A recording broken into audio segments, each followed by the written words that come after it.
네, 안녕하십니까. 촌남연구원 한승석입니다. 저는 농촌 생활 서비스 기능의 이제 서비스 권역 분류라는 연구를 진행을 했고요. 목차는 보시는 바와 같습니다. 제가 이 연구를 진행하게 된 이유는 인구가 감소하고 있는데 이제 농촌 마을의 그 기능이 많이 감소를 하고 그러면서 역시 음료 수제의 중심성과 이 기능이 퇴화되고 있습니다. 이게 계속 이제 악순환이 이루어지고 있는데 그래서 농식품부를 비롯한 여러 가지 기관에서 농촌 공간의 정주 여건 개선을 위해서 다양한 사업을 진행을 하고 있습니다. 이 사업을 진행하는 과정에서 농촌 공간에 대해서 중립성을 분석을 해서 농촌 공간의 특성을 파악하고 있는데요.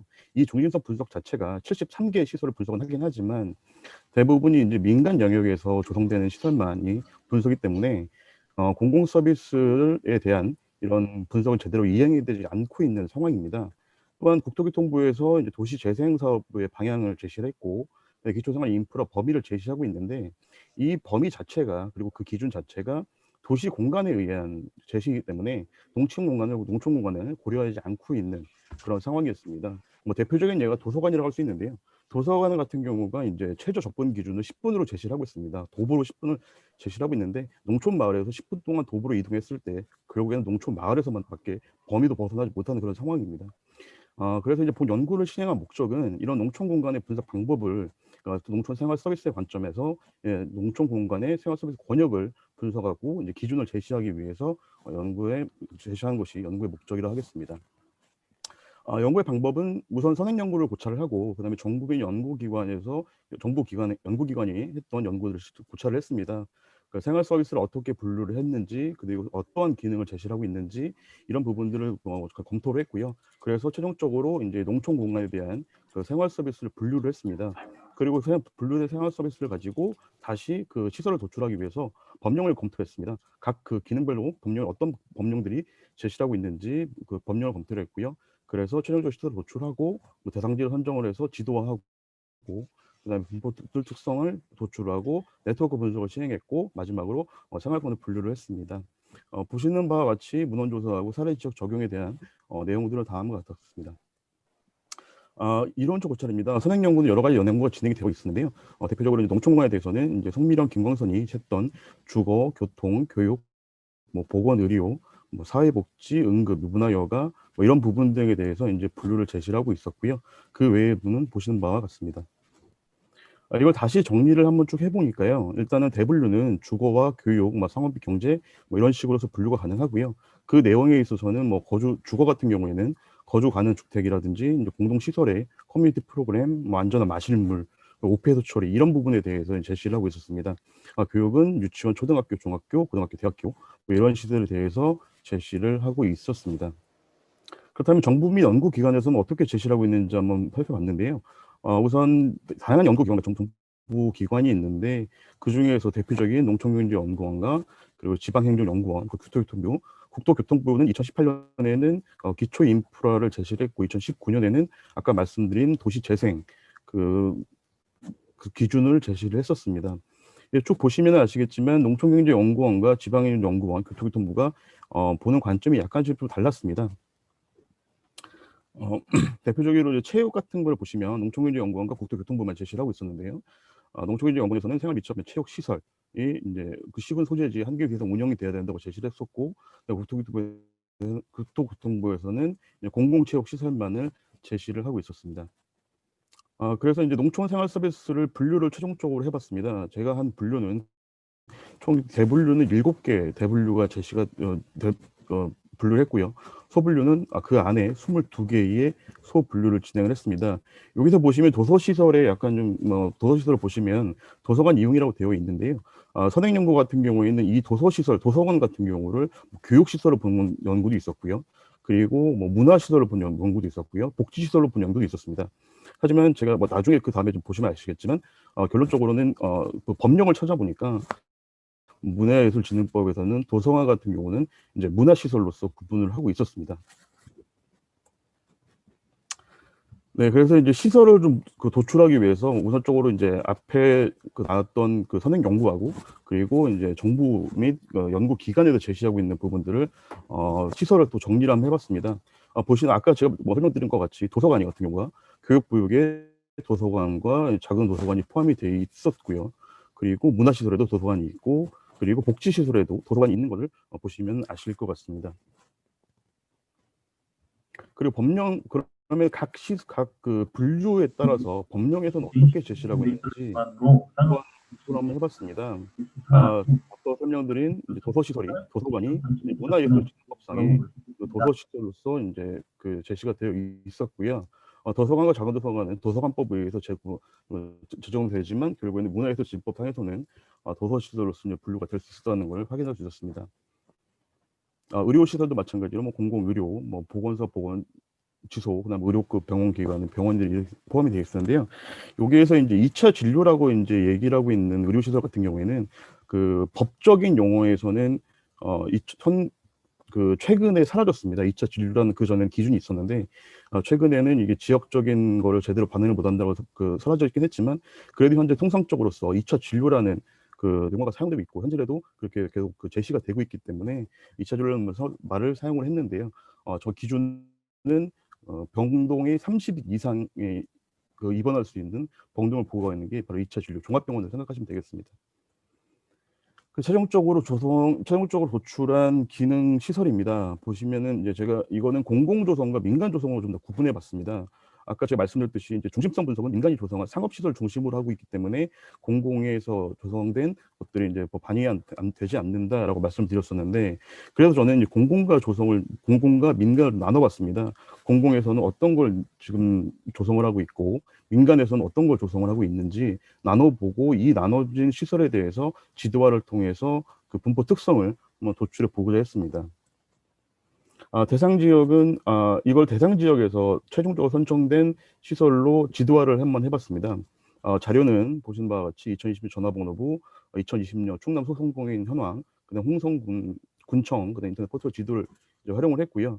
왜 홍성군을 선택을 했냐면은 이 홍성 같은 경우는 전형적인 농촌 지역으로서 최근에 내포 신도시를 포함되고 있어서 도농복합시로 발전이 되었는데 아직도 군단위 지역으로 구분되고 있고 인구 10만 명 내외로서 농촌 공간의 도시와 농촌 그 공간의 이제 성격 파악이 용이했기 때문에 저는 홍성군을 사례 지역으로 삼았습니다. 아까 앞서 설명드렸듯이 공공 조성과 민간 조성의 차이를 좀 이제 봤는데요. 시설 수를 보시면 총수를 보시면 총 대상이 됐던 게 총 62개의 시설이었습니다. 이 중에서 공공은 295개였고요. 그다음 민간은 767개였습니다. 보시면은 그 민간이 조성하는 시설이 훨씬 많다라고 좀 보여지시겠지만 옆에 시설이 아예 민간이 조성이 안 한 뭐 초등학교, 중학교 같은 경우, 평생 교육 같은 경우 이거는 민간이 조성이 안 한 시설이거든요. 그러니까 이런 민간이 안 한 시설을 빼보면 성수 공공에서 조성한 시설이 총 22개 분류에서 9개 분류는 공공에서만 조성한 시설이었습니다. 지도화를 한번 해봤습니다. 뭐 왼쪽에 보이시는 게 전체 시설의 분포입니다. 보시면 아시겠지만 인구 중심지라고 할 수 있는 홍성읍과 그다음에 내포신도시가 위치하고 있는 홍보읍, 그다음에 광천읍이 이제 그 가장 많이 포함되어 있는데요.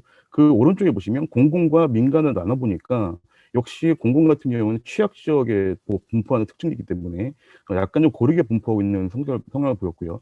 그 대신에 민간 조성 같은 경우에는 아까 말씀드린 그 인구 중심지를 집중해서 분포하고 있었습니다. 그래서 저는 이걸 가지고 한 번 더 이제 네트워크 분석을 시행을 해봤습니다.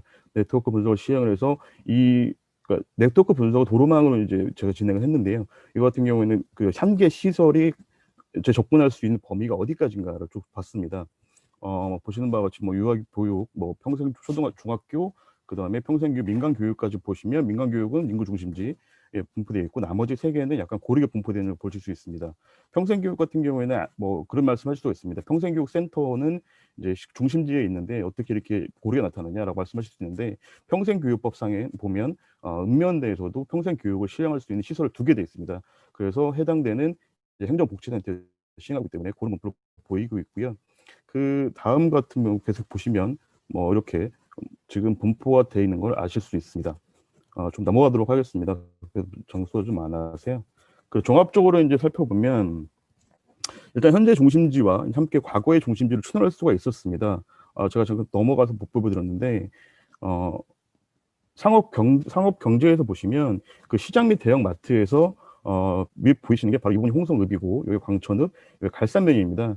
이제 시장이 이제 위치하고 있다는 의미인데 시장 같은 경우에는 이제 예전부터 중심지에 위치하고 있는 경향으로서 이렇던 과거의 이제 중심지를 이제 출현할 수 있었다라고 말씀을 드리는 거고요.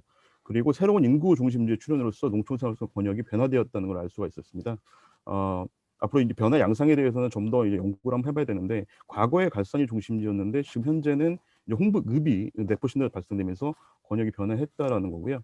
그다음 밑줄 봉배 특성으로 이제 유사한, 보시면 아셨겠지만 이제 유사한 생활 서비스 권역을 분류할 수가 있었습니다. 그 생활 서비스 이제 권역을 분류해 보니까 우선적으로 읍면 서비스권 이 용어에 대해서는 향후에 좀 더 이제 그 고민을 한번 해보려고 하는데요. 그러니까 읍면 내에서 모든 게 이루어지는 생활 서비스를 얘기하는 겁니다. 유아교육과 이제 초등학교, 중학교, 평상학습, 소매점, 금융, 공공, 채용, 뭐 공공 의료 같이 보시면 아시겠지만 대부분이 이제 공공의 영역에서 이제 서비스 취약 지역에 조성했던 그런 시설들이 여기에 포함되어 있고요. 그 다음으로 읍면 확대 서비스권이라고 이제 읍면을 넘어서 다른 읍면에 있는 위치에 있는 시설들을 말을 하는 겁니다. 여기서도 보시면 이 특징 같은 경우에는 민간에서 조성한 시설들이 여기에 대부분 많이 들어가 있다라는 걸 알 수가 있었고요. 그다음에 시군 중심지 서비스권은 그 시군청이 소재하고 있는 핵심 중심지 이 부분에 있는 이 부분과 아니면 그 인구 핵심 중심지 이쪽에 포함되어 있는 시군 중심 서비스권인데요. 이 부분에서 이용하고 있다라는 것을 의미를 하는 것입니다. 결론입니다. 뭐 앞에 뭐 시간적인 말씀하셔가지고 제가 빨리빨리 이제 넘어왔는데요. 일단 연구 결과를 좀 보시면 농촌생활 서비스 구분은 최종적으로 해보니 7가지의 대분류로 나왔고요. 그리고 22가지의 소분류로 분류를 했습니다. 그리고 70개의 시설 종류를 도출을 했습니다. 그리고 농촌 생활 서비스 시설의 조성은 주체에 따라서 분포를 아까 봤었는데, 공공의 경우는 취약 지역을 중심으로 전체적으로 고르게 분포를 하고 있었습니다. 읍면 단위에서 뭐 초등학교라든지 중학교, 그다음에 보건소 이런 부분도 포함되어 있기 때문에 이제 뭐 고르게 분포하고 있는 반면에 이 민간의 경우 같은 경우에는 인구 중심지, 홍성읍과 그다음에 이제 내포 그리고 광천읍 이런 데 인구 중심지에 분포하고 있다는 거를 그 경향이 있다는 걸 봤었고요. 그다음에 생활 서비스권은 이제 읍면 서비스권과 그다음에 읍면 확대 서비스권, 시군 서비스권으로서 3가지로서 이제 구분할 수 있다라는 거를 연구 결과로서 말씀드릴 수 있습니다. 이 본 연구는 이런 선행 연구와 관련 법령을 검토를 통해서 농촌 생활 서비스, 현재까지 여러 가지 생활 서비스가 제시되고 있지만 현실적인 생활 서비스를 새롭게 정리를 했다는 게 의의가 있겠습니다. 그리고 이제 정리된 생활 서비스를 단순하게 도출한 것이 아니라 법령까지 제가 그 확인을 하면서 시설 도출했다는 의의가 있고요. 그 시설을 기준으로 해서 실제 서비스 권역을 분류했다는 의의가 있겠습니다. 그리고 제시된 농촌 생활 서비스의 공급 분석과 함께 주민의 수요를 고려한 서비스 종류 및 수요 결정을 해야 된다는 제언을 해야 되는데요. 이 말이 무슨 말이냐면 제가 분석한 거는 시설을 중심으로 분석한 겁니다. 현재 조성되는 시설을 중심으로 분석을 한 건데 이 시설은 주민들이 과연 그 시설을 이용하느냐 안 이용하느냐는 알 수가 없는 거거든요. 그래서 이거는 제가 한 거는 이제 공급자 중심의 시설 분석이었고요. 그렇다면 수요자들은 어떻게 수요를 하고 있는지 수요자 중심의 분석이 이루어져야 된다라는 거를 제가 그 제언을 드리겠습니다. 그리고 뭐 연구를 통해서 좀 여러 가지를 좀 해봤지만 제안성으로서는 아까 제가 맞서 말씀드린 그런 수요자 중심의 연구가 실제로 도출이 돼서 그리고 수요자 중심과 공급자 중심이 함께 합쳐져서 오버크로스 돼서 이제 실제 그 주민들이 어디에서 어떻게 생활권을 이용하는지를 도출해야 되는 게 확인이 돼야 되고요. 그리고 그 저도 여태까지 선행 연구에 비해서 되게 많은 분류와 많은 시설들을 도출을 했지만 하지만 생활소의 분류는 좀 더 세부적으로 시행할 필요가 있습니다. 그러니까 예를 들어 병원을 이용한다고 했을 때 당뇨가 걸리신 분과 치아가 안 좋으신 분이 이용하는 이용권이 다릅니다. 그러니까 이럴 경우에는 어느 쪽으로 이용하시는지 그 시설의 유무도 중요하지만 어디를 이제 이용하시는지가 앞으로 연구가 돼야 될 것 같다고 생각을 합니다. 네, 저는 이상으로 발표를 마치도록 하겠습니다.